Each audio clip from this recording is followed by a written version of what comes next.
Quand je suis monté, donc la végétation était très très dense. Il y avait ce hameau qui était paisible, ensommeillé.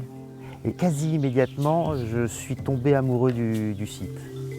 Lorsqu'il découvre Calviac au début des années 2000, Emmanuel Mouton est aux portes d'un rêve.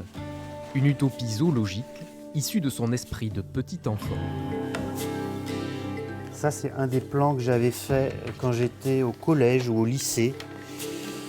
Ici, c'est le bâtiment des Tapirs. Je n'ai pas le souvenir de ne pas avoir voulu faire ce que je fais aujourd'hui.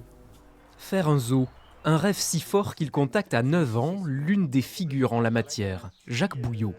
C'était vraiment le naturaliste tel qu'on se l'imagine, qui s'intéresse à tout. Le scientifique le prend sous son aile et sera déterminant dans le parcours d'Emmanuel Mouton. Après plusieurs échecs ailleurs en France, c'est donc en ce bout de forêt périgourdine qu'il décide d'implanter sa réserve, un zoo à Calviac. Ses voisins n'en reviennent pas.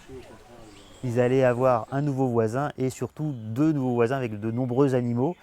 Mais au final, il a dit écoute, pourquoi pas, allons-y. Et ça a été mes meilleurs soutiens, avec le maire de Calviac, bien sûr.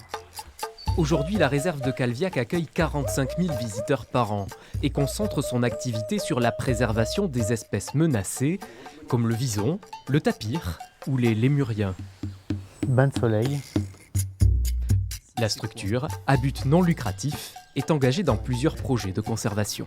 À la fois ici sur le site de Calviac, c'est-à-dire avec les programmes d'élevage, mais aussi dans le milieu naturel. C'est-à-dire qu'on essaye aussi de préserver les habitats de ces mêmes espèces à l'état sauvage. Je me suis dit que c'était là la vocation première des parcs zoologiques.